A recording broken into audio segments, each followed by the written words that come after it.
ਗੁਰਬਾਣੀ ਵਿਆਕਰਣ ਵਿਸ਼ੇ 'ਤੇ ਆਪ ਜੀ ਦੇ ਨਾਲ ਕੁਝ ਵਿਚਾਰਾਂ ਸਾਂਝੀਆਂ ਕਰਨ ਜਾ ਰਿਹਾ ਹਾਂ। ਇੱਕ ਵਾਰ ਕਹਿਣਾ ਜੀ, ਵਾਹਿਗੁਰੂ ਜੀ ਕਾ ਖਾਲਸਾ, ਵਾਹਿਗੁਰੂ ਜੀ ਕੀ ਫਤਿਹ। ਸੰਸਾਰ ਭਰ ਦੇ ਵਿੱਚ 6500 ਭਾਸ਼ਾਵਾਂ ਬੋਲੀਆਂ ਜਾਂਦੀਆਂ ਹਨ, ਜਿਨ੍ਹਾਂ ਵਿੱਚੋਂ ਪੰਜਾਬੀ ਵੀ ਇੱਕ ਭਾਸ਼ਾ ਹੈ। ਸੰਸਾਰ ਭਰ ਦੇ ਵਿੱਚ ਲਗਭਗ 125 ਮਿਲੀਅਨ ਲੋਕ ਪੰਜਾਬੀ ਭਾਸ਼ਾ ਬੋਲਦੇ ਹਨ। ਪੰਜਾਬੀ ਭਾਸ਼ਾ ਬੋਲਣ ਵਾਲੇ ਦੇਸ਼ਾਂ ਦੇ ਵਿੱਚ ਪਾਕਿਸਤਾਨ ਵਿੱਚ ਪੰਜਾਬੀ ਭਾਸ਼ਾ ਨੂੰ ਬੋਲਣ ਵਾਲੇ ਲੋਕ ਸਭ ਤੋਂ ਜ਼ਿਆਦਾ ਹਨ। ਭਾਰਤ ਦੇ ਵਿੱਚ ਬੋਲੀਆਂ ਜਾਣ ਵਾਲੀਆਂ ਭਾਸ਼ਾਵਾਂ ਵਿੱਚ ਪੰਜਾਬੀ ਦਾ ਸਥਾਨ 11ਵਾਂ ਹੈ। ਭਾਰਤ ਤੋਂ ਇਲਾਵਾ ਇੰਗਲੈਂਡ ਦੇ ਵਿੱਚ ਤੀਸਰੀ ਭਾਸ਼ਾ ਪੰਜਾਬੀ ਭਾਸ਼ਾ ਹੈ ਅਤੇ ਕੈਨੇਡਾ ਦੇ ਵਿੱਚ 5ਵੀਂ ਭਾਸ਼ਾ ਪੰਜਾਬੀ ਭਾਸ਼ਾ ਹੈ। ਅਮਰੀਕਾ ਅਤੇ ਆਸਟ੍ਰੇਲੀਆ ਦੇ ਵਿੱਚ 6ਵੀਂ ਭਾਸ਼ਾ ਪੰਜਾਬੀ ਭਾਸ਼ਾ ਹੈ। ਪੰਜਾਬੀ ਭਾਸ਼ਾ ਨੂੰ ਸਿੱਖ ਪਿਆਰ ਦੇ ਨਾਲ ਗੁਰਮੁਖੀ ਵੀ ਆਖਦੇ ਹਨ, ਕਿਉਂਕਿ ਇਸ ਭਾਸ਼ਾ ਦੇ ਵਿੱਚ ਸਿੱਖ ਗੁਰੂ ਸਾਹਿਬਾਨ ਦੇ ਵੱਲੋਂ ਪਵਿੱਤਰ ਬਾਣੀ ਨੂੰ ਉਚਾਰਿਆ ਅਤੇ ਲਿਖਿਆ ਗਿਆ, ਜਿਸ ਦਾ ਸਦਕਾ ਸਿੱਖਾਂ ਨੇ ਪੰਜਾਬੀ ਭਾਸ਼ਾ ਦਾ ਇੱਕ ਨਵਾਂ ਨਾਮ ਗੁਰਮੁਖੀ ਭਾਵ ਗੁਰੂ ਦੇ ਮੁਖ ਤੋਂ ਪੈਦਾ ਹੋਈ ਰੱਖਿਆ ਹੈ। ਸੰਸਾਰ ਭਰ ਵਿੱਚ ਜਿਤਨੇ ਵੀ ਜੀਵ ਹਨ, ਸਭਨਾਂ ਦੇ ਮਨਾਂ ਵਿੱਚ ਸਮੇਂ-ਸਮੇਂ ਅਨੇਕਾਂ ਹੀ ਭਾਵ ਪੈਦਾ ਹੁੰਦੇ ਰਹਿੰਦੇ ਹਨ। ਉਹਨਾਂ ਭਾਵਾਂ ਨੂੰ ਇਹ ਜੀਵ ਕਿਸੇ ਨਾ ਕਿਸੇ ਸੰਕੇਤ ਜਾਂ ਨਾਂ ਦੁਆਰਾ ਪ੍ਰਗਟ ਕਰਦੇ ਹਨ। ਕੁੱਤੇ, ਬੈਲ, ਘੋੜੇ ਆਦਿਕ ਵਿੱਚ ਇਹ ਪ੍ਰਗਟਾਵਾ ਆਮ ਦੇਖਿਆ ਜਾ ਸਕਦਾ ਹੈ, ਪਰ ਵਿਦਵਾਨਾਂ ਨੇ ਆਪਣੀ ਸੂਖਮ ਦ੍ਰਿਸ਼ਟੀ ਦੇ ਦੁਆਰਾ ਇਹ ਪ੍ਰਗਟਾਵਾ ਛੋਟੇ-ਛੋਟੇ ਕੀੜਿਆਂ ਮਕੌੜਿਆਂ ਦੇ ਵਿੱਚ ਵੀ ਤੱਕਿਆ ਹੈ।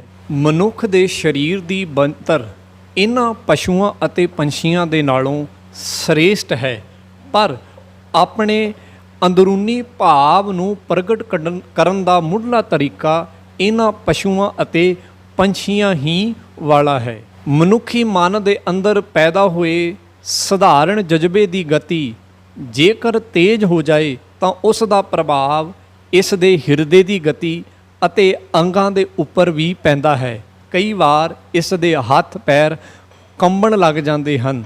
ਸੋ ਜਜ਼ਬਿਆਂ ਦਾ ਪ੍ਰਭਾਵ ਜਿਸ ਤਰ੍ਹਾਂ ਹਿਰਦੇ ਦੀ ਗਤੀ ਅਤੇ ਅੰਗਾਂ 'ਤੇ ਪੈਂਦਾ ਹੈ, ਇਸ ਨੂੰ ਆਮ ਕਰਕੇ ਚਿਹਰੇ ਦੇ ਉੱਪਰ ਵੀ ਦੇਖਿਆ ਜਾ ਸਕਦਾ ਹੈ। ਉਦਾਹਰਣ ਵਜੋਂ ਮਨੁੱਖ ਨੇ ਕੋਈ ਕੌੜੀ ਜਾਂ ਮਿੱਠੀ ਚੀਜ਼ ਖਾਧੀ ਹੈ, ਉਸ ਦੇ ਚਿਹਰੇ 'ਤੇ ਪੈਦਾ ਹੋਏ ਭਾਵ ਤੋਂ ਅੰਦਾਜ਼ਾ ਲਾਇਆ ਜਾ ਸਕਦਾ ਹੈ ਕਿ ਖਾਣ ਵਾਲੀ ਚੀਜ਼ ਦਾ ਸਵਾਦ ਕਿਸ ਤਰ੍ਹਾਂ ਦਾ ਸੀਗਾ। ਇਸ ਵਿਚਾਰ ਤੋਂ ਤੱਤ ਭਾਵ ਇਹ ਹੈ ਕਿ ਮਨੁੱਖ ਦੇ ਮਨ ਅੰਦਰ ਸਭ ਤੋਂ ਪਹਿਲਾਂ ਜਜ਼ਬੇ ਪੈਦਾ ਹੁੰਦੇ ਹਨ। ਉਹਨਾਂ ਜਜ਼ਬਿਆਂ ਨੂੰ ਮਨੁੱਖ ਅੰਗਾਂ ਦੀ ਫਰਕਣ ਜਾਂ ਮੂੰਹ ਦੀ ਚੇਸ਼ਟਾ ਰਾਹੀਂ ਬਾਹਰ ਪ੍ਰਗਟ ਕਰਦਾ ਹੈ। ਅੰਗਾਂ ਦੀ ਫਰਕਣ ਜਾਂ ਮੂੰਹ ਦੀ ਚੇਸ਼ਟਾ ਧੀਰੇ ਧੀਰੇ ਨਾਦ ਦਾ ਰੂਪ ਧਾਰਨ ਕਰ ਜਾਂਦੀ ਹੈ। ਉਹ ਨਾਦ ਮਨੁੱਖ ਦੂਸਰਿਆਂ ਕੋਲੋਂ ਸਿੱਖ ਸਿਖਾ ਕੇ ਬੋਲੀ ਦਾ ਰੂਪ ਬਣ ਜਾਂਦਾ ਹੈ। ਇਸ ਤਰ੍ਹਾਂ ਬੋਲੀ ਦੀ ਉਤਪੱਤੀ ਹੁੰਦੀ ਹੈ। ਕਰਤਾਰ ਦੀ ਕੁਦਰਤ ਦੇ ਵਿੱਚ ਕੋਈ ਵੀ ਕੰਮ ਬੇਨਿਯਮਾ ਨਹੀਂ ਹੈ। ਜਿਵੇਂ ਕਰਤਾਰ ਨੇ ਜੋ ਵੀ ਰਚਨਾ ਕੀਤੀ ਉਹ ਖਾਸ ਨਿਯਮਾਂ ਦੇ ਵਿੱਚ ਹੈ, ਤਿਵੇਂ ਸਮੇਂ-ਸਮੇਂ ਜੋ ਬੋਲੀ ਜਾਂਦੀ ਸੀ ਉਹ ਵੀ ਖਾਸ ਨਿਯਮਾਂ ਦੇ ਵਿੱਚ ਹੀ ਪੈਦਾ ਹੋ ਰਹੀ ਸੀ। ਸਿਆਣਿਆਂ ਨੇ ਉਹਨਾਂ ਨਿਯਮਾਂ ਨੂੰ ਲੱਭ ਲਿਆ ਅਤੇ ਲੱਭ ਕੇ ਵਿਉਂਤਬੰਦੀ ਕਰਕੇ ਤਰਤੀਬ ਦੇ ਕੇ ਜੋ ਉਹਨਾਂ ਦਾ ਸੰਗ੍ਰਹਿ ਤਿਆਰ ਕੀਤਾ, ਉਸ ਸੰਗ੍ਰਹਿ ਨੂੰ ਵਿਆਕਰਣ ਆਖਿਆ ਜਾਂਦਾ ਹੈ। ਮਨੁੱਖ ਦੇ ਮਨ ਅੰਦਰ ਪੈਦਾ ਹੋਏ ਭਾਵ ਜਾਂ ਜਜ਼ਬੇ ਨੂੰ ਕਿਸੇ ਖਾਸ ਨਾਦ ਦੁਆਰਾ ਬਾਹਰ ਪ੍ਰਗਟ ਕੀਤਾ ਜਾਂਦਾ ਹੈ। ਉਹ ਨਾਦ ਸ਼ਬਦ ਦਾ ਰੂਪ ਬਣ ਜਾਂਦਾ ਹੈ। ਉਹ ਸ਼ਬਦ ਸ਼ੁੱਧ ਹੈ ਜਾਂ ਅਸ਼ੁੱਧ ਹੈ, ਇਸ ਗੱਲ ਨੂੰ ਜਿਨ੍ਹਾਂ ਨਿਯਮਾਂ ਦੁਆਰਾ ਪਰਖਿਆ ਜਾਂਦਾ ਹੈ, ਉਹਨਾਂ ਨਿਯਮਾਂ ਨੂੰ ਵਿਆਕਰਣ ਆਖਦੇ ਹਨ। ਸੰਸਾਰ ਭਰ ਵਿੱਚ ਪੈਦਾ ਹੋਈਆਂ ਭਾਸ਼ਾਵਾਂ ਦੀ ਆਪੋ ਆਪਣੀ ਵਿਆਕਰਣ ਹੈ।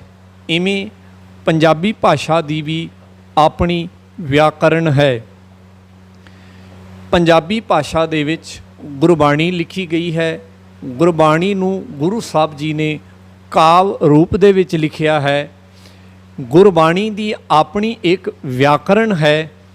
ਉਸ ਵਿਆਕਰਣ ਨੂੰ ਗੁਰਬਾਣੀ ਵਿੱਚੋਂ ਸਮਝਣਾ ਬੜਾ ਹੀ ਜ਼ਰੂਰੀ ਹੈ। ਵਿਆਕਰਣ ਦੀ ਲੋੜ ਕਿਉਂ ਹੈ? ਜਿਹੜੀ ਭਾਸ਼ਾ ਸਹਿਜੇ ਬੋਲੀ ਜਾਏ, ਸੌਖੇ ਢੰਗ ਨਾਲ ਲਿਖੀ ਜਾਏ ਅਤੇ ਸੁਖੈਨ ਢੰਗ ਨਾਲ ਪੜ੍ਹੀ ਜਾਏ, ਉਸ ਲਈ ਵਿਆਕਰਣ ਦੀ ਲੋੜ ਘੱਟ ਮਹਿਸੂਸ ਹੁੰਦੀ ਹੈ। ਪਰ ਜਿਵੇਂ ਜਿਵੇਂ ਕਿਸੇ ਭਾਸ਼ਾ ਦਾ ਸ਼ਬਦ ਭੰਡਾਰ ਪੁਰਾਣਾ ਹੁੰਦਾ ਜਾਂਦਾ ਹੈ ਅਤੇ ਉਸ ਨੂੰ ਬੋਲਣ ਵਾਲੇ ਧੀਰੇ ਧੀਰੇ ਅਲੋਪ ਹੁੰਦੇ ਜਾਂਦੇ ਹਨ, ਉਸ ਲਈ ਵਿਆਕਰਣ ਦਾ ਹੋਣਾ ਬੜਾ ਹੀ ਜ਼ਰੂਰੀ ਹੈ। ਇਸ ਲਈ ਦਾਨੇ ਸੱਜਣਾ ਨੇ ਵਿਆਕਰਣ ਦਾ ਮੁੱਢ ਬੱਧਾ। ਗੁਰਬਾਣੀ ਵਿਆਕਰਣ ਦੀ ਲੋੜ ਕਿਉਂ ਹੈ, ਇਸ ਸੰਬੰਧੀ ਪ੍ਰੋਫੈਸਰ ਸਾਹਿਬ ਸਿੰਘ ਜੀ ਨੇ ਆਪਣੀ ਕਿਤਾਬ ਗੁਰਬਾਣੀ ਵਿਆਕਰਣ ਦੇ ਮੁੱਢਲੇ ਪੰਨਿਆਂ 'ਤੇ ਇੱਕ ਵਾਰਤਾ ਲਿਖੀ ਹੈ ਕਿ ਸੰਨ 1920 ਦਸੰਬਰ ਦੇ ਮਹੀਨੇ ਵਿੱਚ ਖਾਲਸਾ ਕਾਲਜ ਗੁਜਰਾਂਵਾਲਾ ਵਿਖੇ ਗੁਰੂ ਤੇਗ ਬਹਾਦਰ ਮਹਾਰਾਜ ਜੀ ਦੀ ਸ਼ਹੀਦੀ ਪੁਰਬ ਨੂੰ ਮਨਾਉਂਦਿਆਂ ਹੋਇਆਂ ਅਖੰਡ ਪਾਠ ਦੀ ਆਰੰਭਤਾ ਹੋਈ, ਜਿਸ ਵਿੱਚ ਪਾਠ ਕਰਨ ਦੀ ਸੇਵਾ ਪ੍ਰੋਫੈਸਰ ਸਾਹਿਬ ਸਿੰਘ ਜੀ ਹੋਰਾਂ ਦੀ ਵੀ ਲੱਗੀ। ਜਦੋਂ ਉਹ ਪਾਠ ਕਰ ਰਹੇ ਸਨ ਤਾਂ ਪਾਠ ਕਰਦਿਆਂ ਕਰਦਿਆਂ ਬਾਣੀ ਦੇ ਵਿੱਚ ਕੁਝ ਪੰਕਤੀਆਂ ਐਸੀਆਂ ਆਈਆਂ ਜਿਨ੍ਹਾਂ ਦੇ ਵਿੱਚ ਸ਼ਬਦਾਂ ਦਾ ਉਚਾਰਨ ਤਾਂ ਇੱਕੋ ਜਿਹਾ ਸੀ, ਪਰ ਸ਼ਬਦਾਂ ਦਾ ਲਿਖਣ ਢੰਗ ਅਲੱਗ-ਅਲੱਗ ਸੀ। ਪ੍ਰੋਫੈਸਰ ਸਾਹਿਬ ਸਿੰਘ ਜੀ ਨੇ ਆਪਣੀ ਕਿਤਾਬ ਦੇ ਵਿੱਚ ਉਸ ਲਫ਼ਜ਼ ਨੂੰ ਸ਼ਬਦ ਲਿਖਿਆ ਹੈ, ਸੱਸਾ ਬੱਬਾ ਦੱਦਾ। ਇਸ ਦੇ 3 ਰੂਪ ਉਹਨਾਂ ਦੇ ਸਾਹਮਣੇ ਆਏ। ਪਹਿਲਾ ਰੂਪ ਸੱਸਾ ਬੱਬਾ ਤੇ ਦੱਦਾ ਸ਼ਬਦ, ਭਾਵ ਜਿਸ ਦੇ ਅਖੀਰਲੇ ਅੱਖਰ ਨੂੰ ਕੋਈ ਮਾਤਰਾ ਨਹੀਂ ਲੱਗੀ।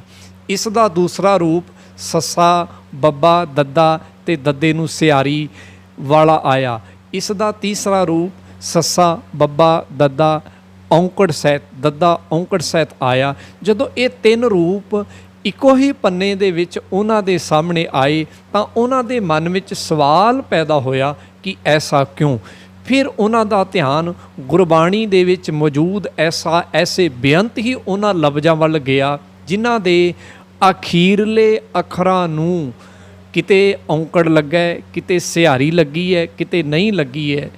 ਤੋ ਇਸ ਸੰਬੰਧੀ ਫਿਰ ਜਦੋਂ ਉਹਨਾਂ ਦੇ ਮਨ ਵਿੱਚ ਇਹ ਸਵਾਲ ਪੈਦਾ ਹੋਇਆ ਤਾਂ ਉਸ ਸਵਾਲ ਵਿੱਚੋਂ ਧੀਰੇ ਧੀਰੇ ਉਹਨਾਂ ਨੇ ਗੁਰਬਾਣੀ ਵਿਆਕਰਣ ਦੀ ਖੋਜ ਆਰੰਭ ਕੀਤੀ ਤੇ ਗੁਰਬਾਣੀ ਵਿਆਕਰਣ ਦਾ ਮੁੱਢ ਬੰਨਿਆ।